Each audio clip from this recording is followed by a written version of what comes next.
Welcome to Roots of Resilience on the Frontlines of Climate Justice, a podcast by the Global Forest Coalition. GFC is a feminist coalition of organizations around the world supporting forest conservation with a focus on gender justice, human rights, and social equity.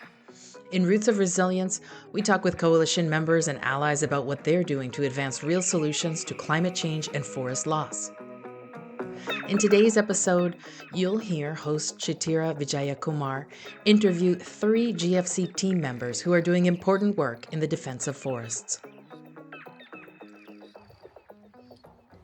Climate change is one of the most hotly debated topics in today's world. But interestingly, in some ways, it is also one of the most neglected stories of our time. This is because while lots of energy and resources are being spent on arguing that climate change isn't real, vastly less attention is paid to the fact that climate change is not something that might happen in the future, but rather it is happening now, and it is currently devastating many parts of the world. I'm Chithira Vijayakumar, and I'm speaking from India, where as I record this, a record-breaking heat wave has been scorching us and our neighbours in Pakistan, Sri Lanka, Bangladesh, and several Southeast Asian countries for the last 2 months. Interestingly, at the same time last year, these same places were being devastated by catastrophic floods that left thousands dead and millions displaced. This is only one example of how the reality of what is happening around the planet is rarely reflected in global climate change discourse and policy spaces. We at GFC are taking a closer look at some of the most well-known so-called solutions to climate change, deforestation, and biodiversity loss. Because when we speak to climate, forest, and land defenders from all around the world, who are the people most impacted by climate change, they say that the solutions currently being pushed in policy-making spaces, like the United Nations Framework Convention on Climate Change and the UN Convention on Biological Diversity at the global level, as false solutions. Why are they false solutions? And in that case, what are the real solutions?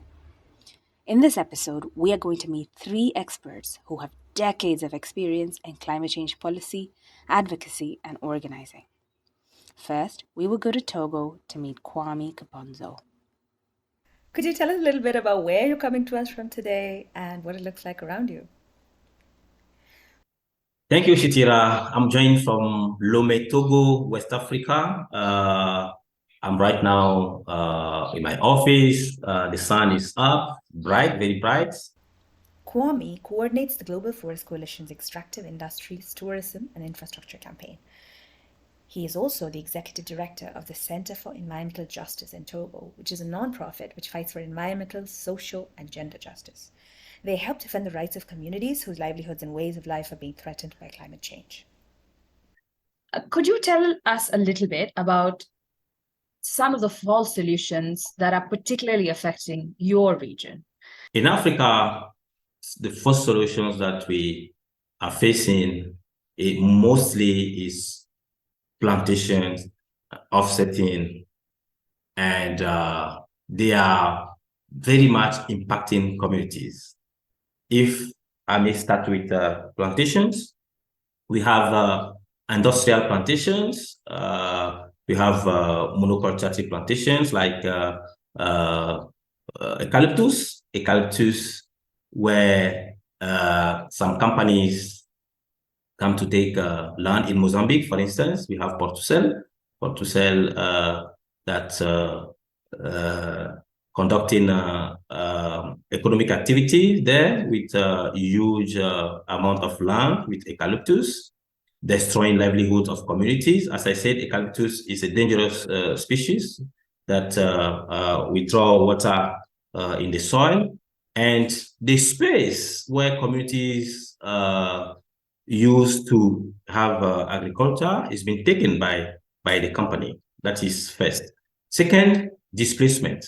Displacement is something that destroys totally the livelihood of communities because they are displaced from where their livelihood sources are to another place, and it generates conflict. because they going somewhere they don't know and they are mingling with other people. And those people who were there before also are angry because they don't want to share their resources with the displaced people. So it generates conflicts. And apart from that, you see clearly that the monoculture plantations is affecting households. The whole village is destroyed. The whole village is taken because of commercial activities with one company. Instead, the government should protect the people, but if you check the relationship clearly, the government have broken relationship with communities, and government is more friendly with companies, and it's all over. It's all over Africa. If you go to South Africa, for instance, there is a huge biomass power plants, and monoculture plantations is there to feed the biomass power plants. And same thing happening with communities in South Africa, displacement, destruction of source of livelihood because land has been taken from communities. In Nigeria, you see also in Nigeria, Ghana, Cote d'Ivoire, you see monoculture plantations, especially palm oil or oil palm plantations, where communities are denied to go to their farm because if you see the plantations occupy the road where communities used to pass to go to their farm. So it's restricted area. Women are mostly impacted because in Africa, women are the one who use mostly lands to cultivate. They go to the farm to harvest some woods for energy, and they are very much impacted. And what I've seen in Liberia was shocking. In Liberia, one of the area, Joga Clan, if you go there, if you want to go to some of the communities, is surrounded by palm oil plantations. And the company fixed a gate. And if you want to go to that community, you have to show your ID. Your ID card. Even if you are from Liberia, you show your ID card. You prove that you are going to that community. That's very shocking. So what are we saying if we say those plantations are solutions to climate change and it's affecting more communities? Then it's not a solution. Then it's not a solution. If communities cannot go to their own places, if communities cannot go to their farm, and you are saying that you are bringing solutions to climate change, then it's not a solution, actually. Actually, the situation you are describing is, in fact, sounds like a continuation of a colonial project. It's like a neo-colonial project where local communities no longer have any agency over the lands on which they have lived on since time immemorial. They no longer sound like they have any say in what happens to the water, what to cultivate, how life will progress there, because now the land suddenly belongs to somebody else. That sounds like a frightening situation. And it's, from what you're saying, it's all over Africa, and the problem is getting worse. And you touched on this a little bit earlier, but you mentioned how women in all their diversities are some of the most severely impacted in this process through these very severe social, cultural, and economic changes. You mentioned how women used to have access to farmlands, and they used to be able to grow food and be wage earners. So can you tell us a little bit more about how gender dynamics are also changing in these regions? Yeah. As I said before, women are mostly impacted by climate change, by forced solutions of climate change. And youths are also impacted because in Africa, most of the youth and women, they have in their mind to have small land to cultivate. But because of those projects, because of the plantations, because of RED projects, those four solutions that taking land from people, people move from their communities to the town. But in the town, it's difficult for them to get job. So it's very important to highlight this because it's happening everywhere in Africa. People move from the village to the town, hoping that if they get to the town, they will have a better job. So why they are coming to the town, that I was explaining, that they don't have any more interest in the village because their land has been taken from their father. They were displaced, so they have to seek their way.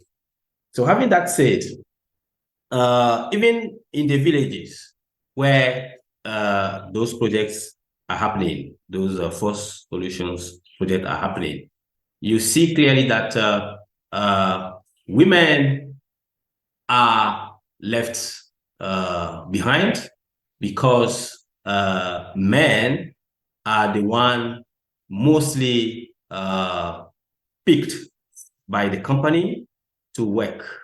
And if they are working, they work hard, the men work hard, but they paid less. And if the men were taken away from their family to the company field, you believe with me that the children and the woman, they are left alone in home. And the charge or the load of children is upon the woman then. So the struggle to get food to kids, to children. And if those projects also destroy the livelihoods of the communities, then the source of income also is gone. Then it's difficult for the family to pay the school fees for children to go to school. So the income is low. So it's becoming difficult for families or for communities to live in decent way. So this is second. Third is that this one I will give one example with Nigeria, one of the Nigeria projects where it's happening in Ukumu community in Nigeria, where the communities are protesting against the restrictions areas that the companies put in place. What happened is that the companies call for police or military, and they shoot the communities that are protesting.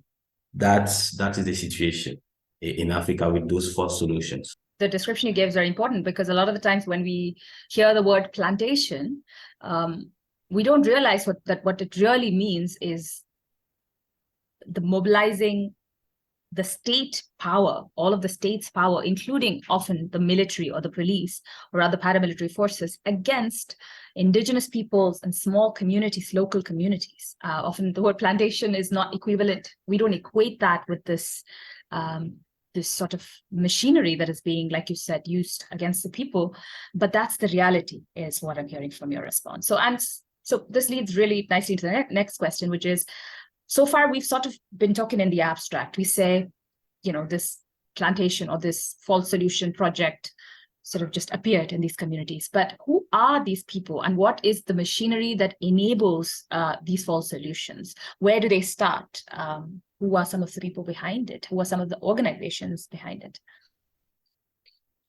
The main channel that are promoting those false solutions is the UNFCCC spaces, where the negotiations are taking place. Negotiation on climate change are taking place. What happened, or what is happening there in that space, particularly that space, is that instead of giving the voice to communities who are impacted to speak, they don't give that voice to communities. And what is going on there is, you see the government mainly and the private sector, and the private sector is there, and the representative of multinationals are also there, associated with the private sector. So they promote their own projects. They promote what can benefit them. If you had the attention of world leaders for 1 minute and they had to listen to you, what you said, and they had to implement it, what would you tell them? What would your message to them be? Yes, the world leaders, they become leaders because of communities, people, because of citizens, because of people. The people elect them. So they should listen to people. They have to listen to people. They are there as leaders to serve people, not to destroy the livelihood of people.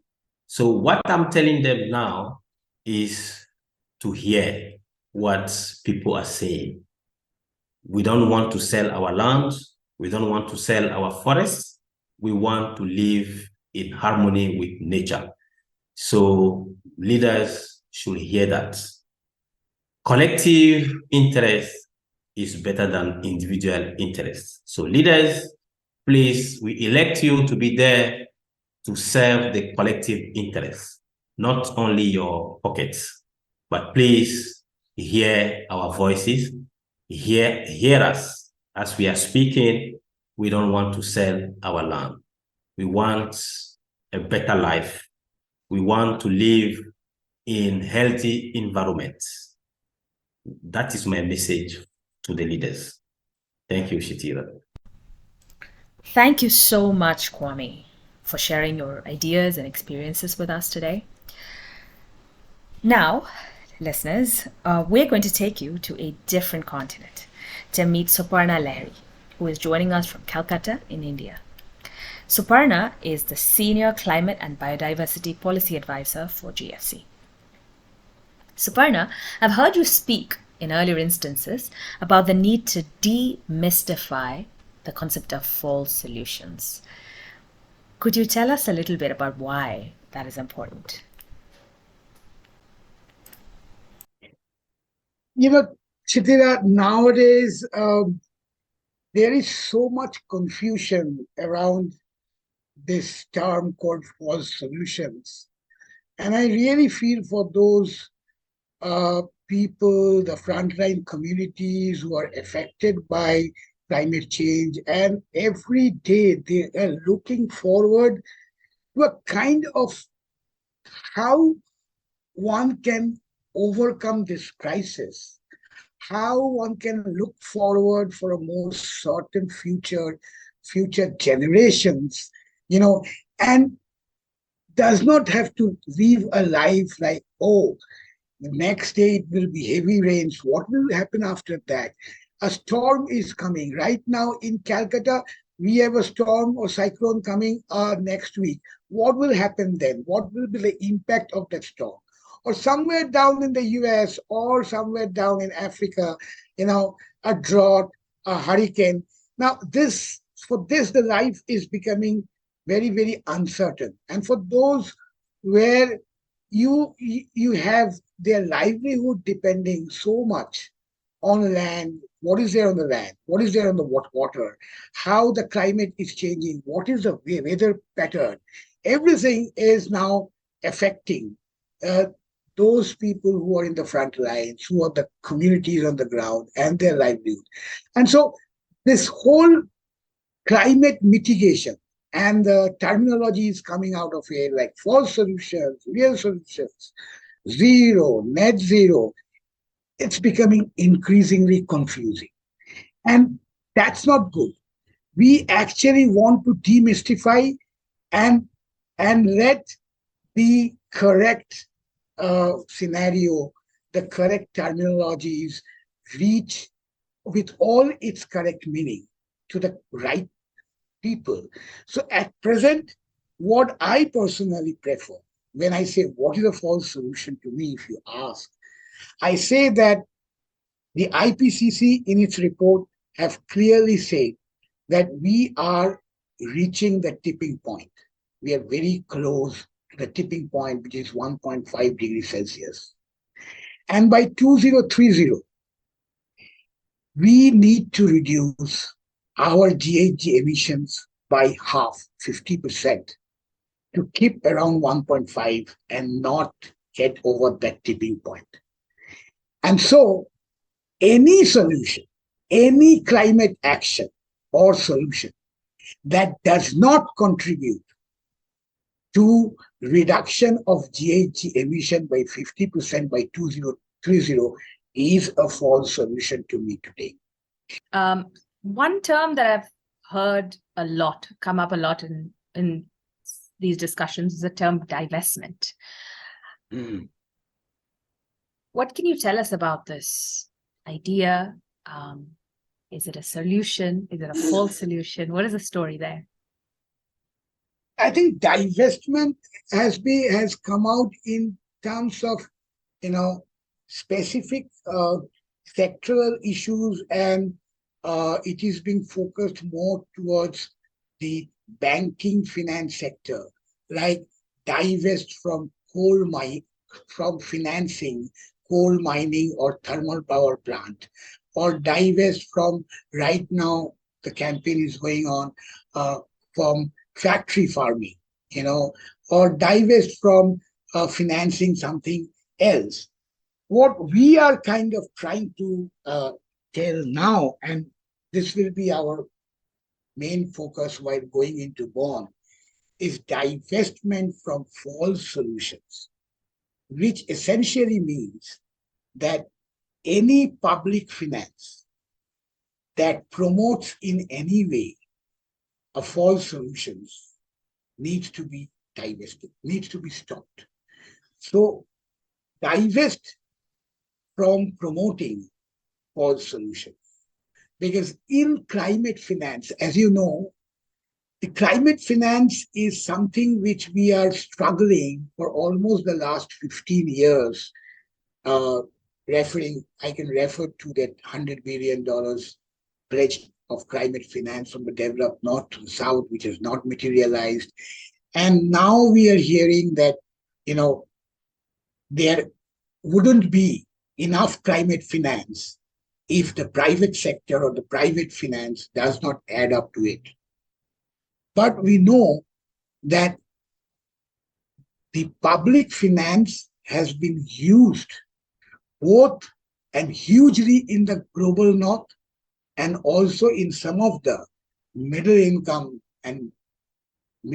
developing countries in the south, to promote solutions which does not contribute to climate action. The simple thing, the billions of dollars that go to plantations, planting monoculture trees, from bilateral funds in Europe to World Bank to the GEF, which is the main funding agency for CBD-related decisions, so Global Environmental Facility. The financing which has come out for promoting bond declaration in restoring forest and restoring ecosystems. The UN decade, which is now from 2020 to 2030, promoting reforestation. This is all public money, public finance, which has been promoting this kind of false solutions. Even if you see, go to REDD+, whether it turned into a carbon offset, whether it's a result-based payment as piloted by the Green Climate Fund, but REDD+ to us is essentially a false solution, not a solution to reduce deforestation and conserve forest.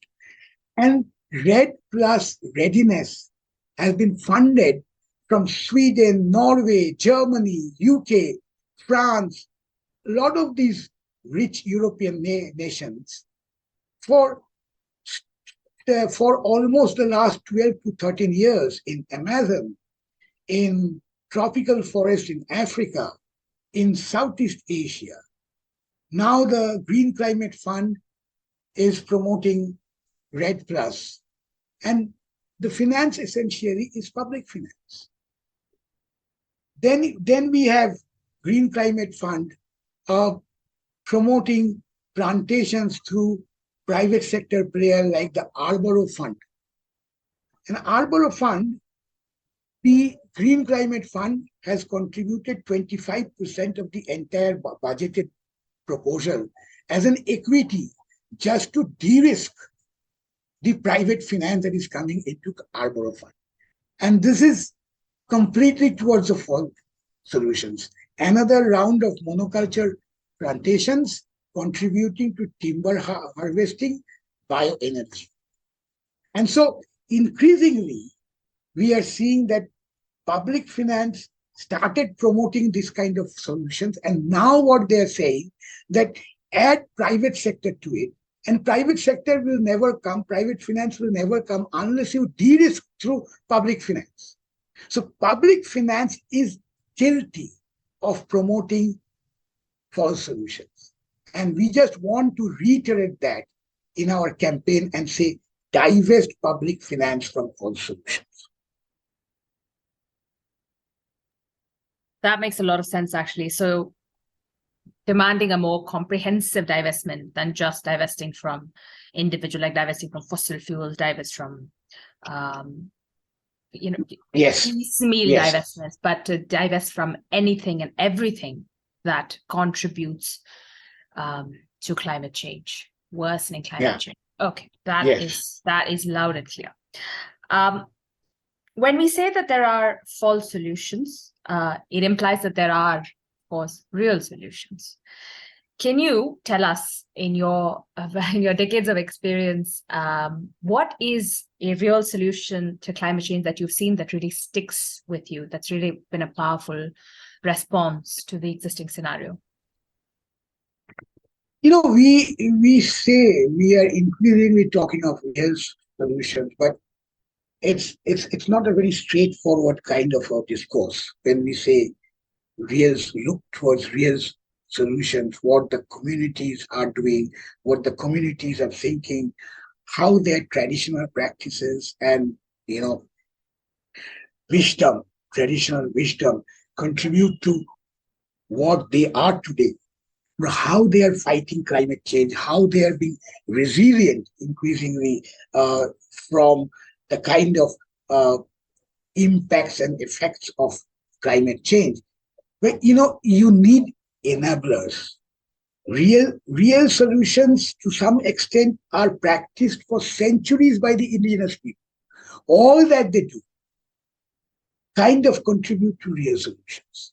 The way they conserve their forest, the way their livelihood is entwined with nature and conservation, the amount of regulation that they themselves follow within their community in terms of extracting things from the forest, extracting things from nature, the balance, the amount that they barely need for their living everyday life and their livelihood is something which actually contributes today, if we see that, to the real solutions we are talking of. The best example would be the agroecological practices. These are real solutions on the issue of food systems and agriculture that is facing a huge crisis, and industrial agriculture contributes a lot to climate crisis. But we have to go through a process of enabling these real solutions. And enabling these real solutions means a real struggle to decolonize the whole land sector, the whole ecosystem, the forest. The way the colonizing powers have appropriated the natural resources that were in the domain of the communities for centuries. And the communities had their collective and individual rights over the natural resources, have all been vanquished by the colonizer state, and they became the property of the state. And so now, in terms of, we are talking of climate solutions, we are talking of communities, we are talking of climate solutions exist on the ground, but these communities doesn't have the right to participate decision-making, planning of these solutions. They don't have the right to be part of the governance even in the land sector, in forest, in agriculture, land, or even pastoral land as well. So the first thing is to restore the rights of the indigenous people, and in many areas, the local communities, so that they not only become a part of the decision-making, planning, but they are part essentially of the governance mechanism. And governance is essential for any kind of climate solution today, specifically real solutions on the ground. And so we need to see that increasing number of the nation states are restoring the rights of the IPLCs, the rights of women access to land, recognizing women's contribution to forest conservation and restoration. And these are some of the enablers. And these are also some of the ways and actions moving towards real solutions, to really let the communities practice, find, and implement the real solutions. Right now, I would talk less of what the communities would think of real solutions, but I know that these enablers are essential when we talk of moving towards real solutions and real zero. One example I gave you is right in front of us that is being talked about a lot, which is the agroecological practices.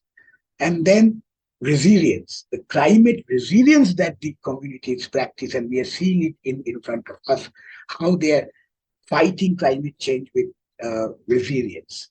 But essentially, we need to restore their rights. We need to recognize women's contribution. We need to have action on gender equality. We need to have women's access to land and women's participation in governance, where the IPLCs are also part of the governance.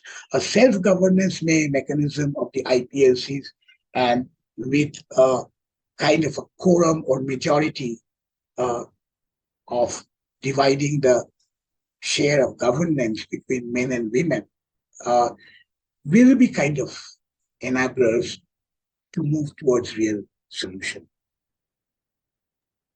Absolutely. And I think at this juncture, it's important to note that many of these false solutions actually weaken even the existing, whatever existing control that indigenous peoples and local communities have over their lands and sovereignty to live their lives the way that they would like to. So we're really, I think that the points you mentioned are really key, Souparna.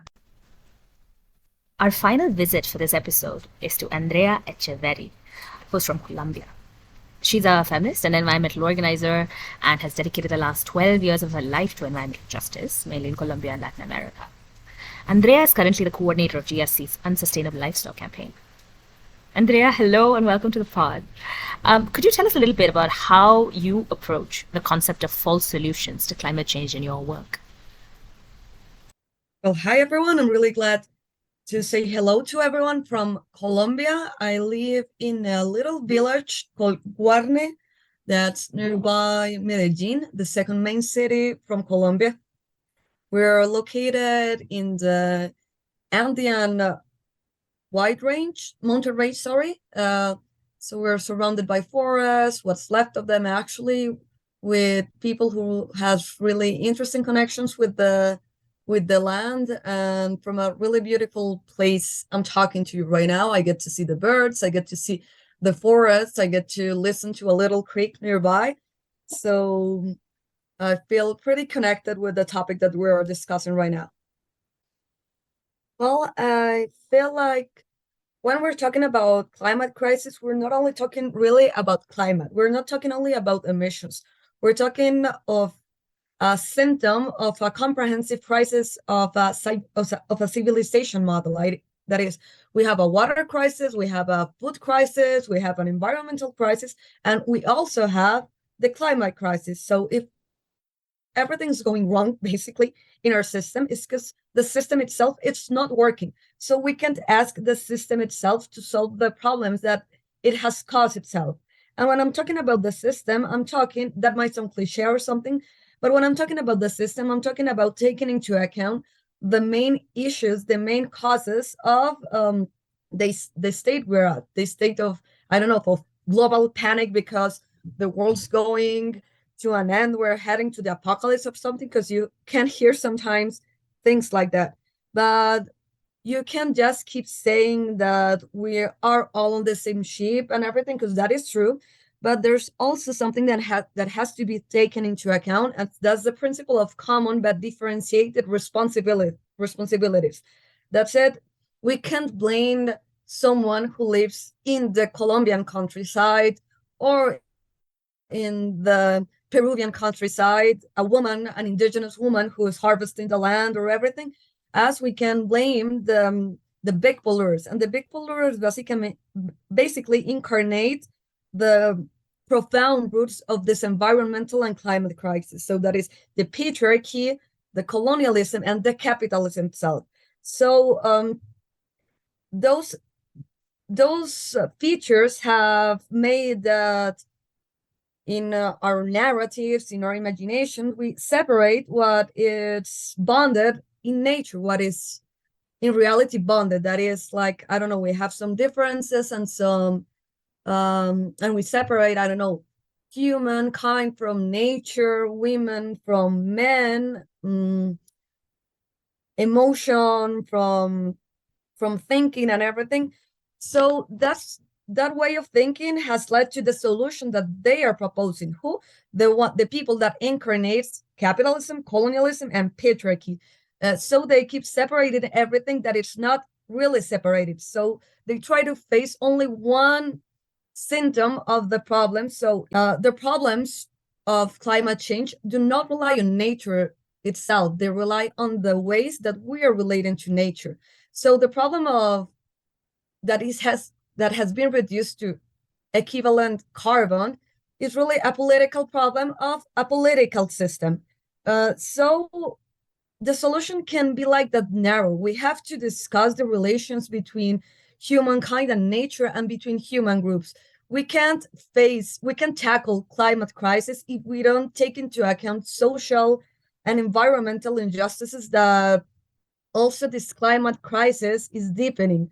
So these false solutions only take into account one little part of the problem. We can basically measure everything on carbon right now. We can measure your way of life, your way of eating, your way of transporting, but only as individual, not only taking into account like the whole system. And that's a whole problem. Not thinking about everything that's going on, only talking about this little coin that allows people to limit nature to only one of its main ecological, well, not main, to one of their many ecological features, and that allows to limit it and to put owners to them, to ecological function. That is like the carbon cycle. And then if you can put owners, you can also put it into the market. And that's what we are doing right now. We're thinking on, well, or they are thinking on the climate crisis as yet another market opportunity, rather thinking that on the planet, on people, they're thinking on how to make profit of this environmental crisis that's affecting every one of us. What I heard from you is that essentially a binary model of thinking has reduced what is really a complex political problem that involves real people and real lives and real nature to a problem of a purely technical problem or a purely carbon-based problem, something that really reduces it and removes all the complexities that really are the heart of the issue, right?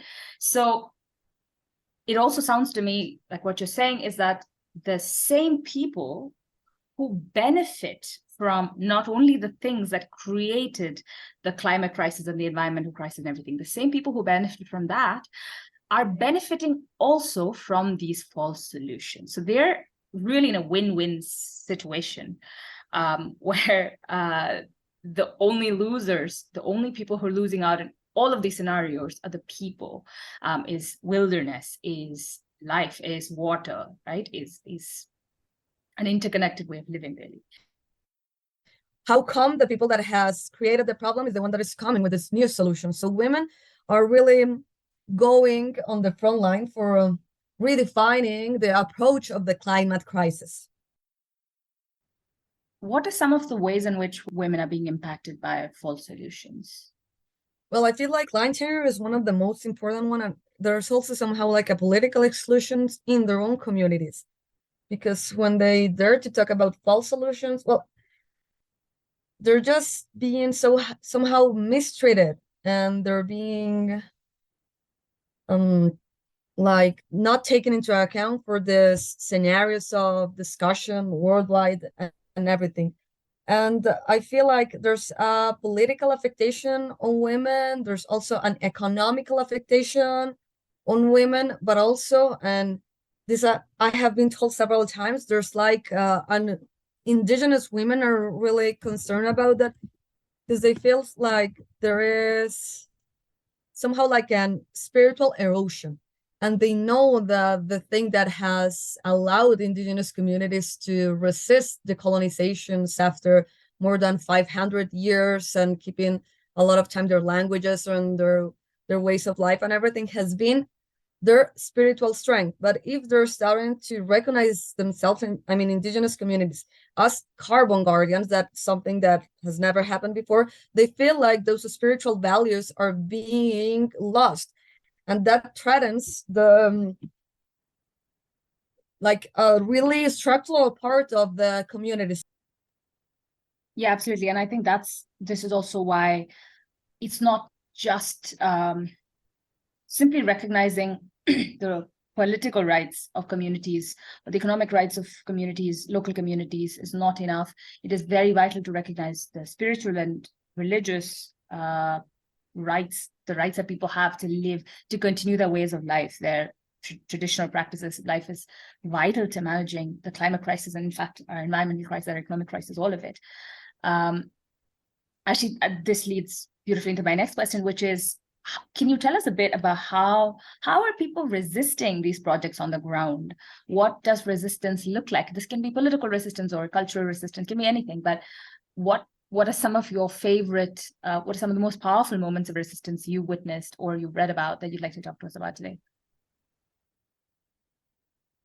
I also think like the resistance from people on the ground is really important, not only in a material way, like the grassroots movements are not only important for what they're doing to oppose things, but to show alternatives.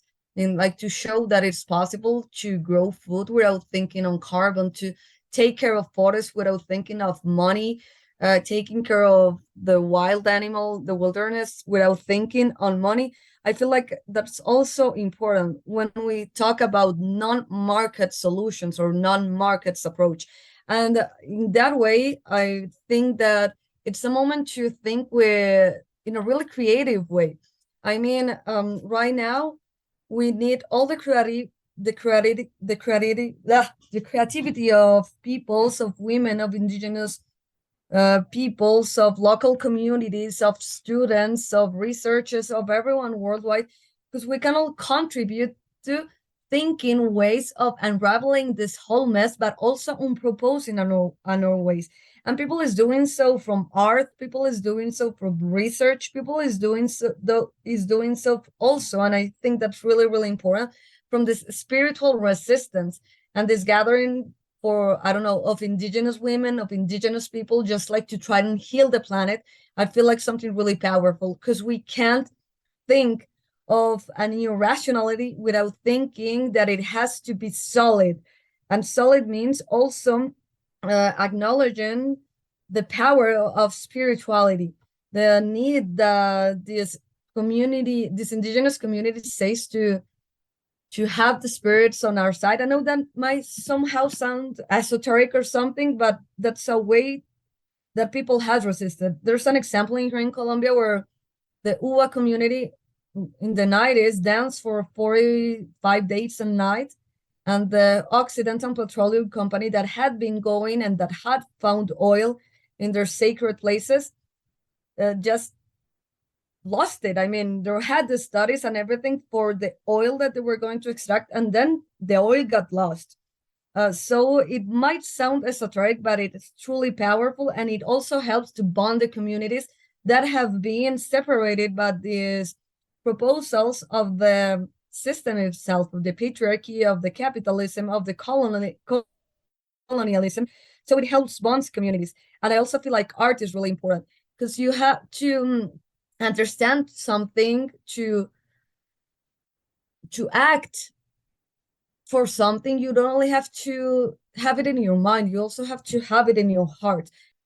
Everyone, the person that's harvesting their own food in the local, the politician that is trying to promote a gender equality law in their own countries, the people that is advocating at the UN scenarios to show these false solutions. As so we all need each other, and we all need our languages. We need art, we need research, we need advocacy, we need nature on our side. And I feel hopeful, because I think that people's coming together, we are coming together, and we will make a future possible for all forms of life. That was beautiful, Andrea. Thank you so much for speaking with us. That brings us to the end of the first episode. Join us in the next episode as we find out more about what went down at the UNFCCC Climate Change Conference in Bonn, and hear from forest defenders who are implementing real solutions to climate change in different parts of the world. Thank you for listening. Roots of Resilience was produced by the Global Forest Coalition with support from Bread for the World. Our theme music is by the Garifuna Collective, with permission from Stone Tree Records. Be sure to join us for more episodes of Roots and Resilience, and visit our website at globalforestcoalition.org.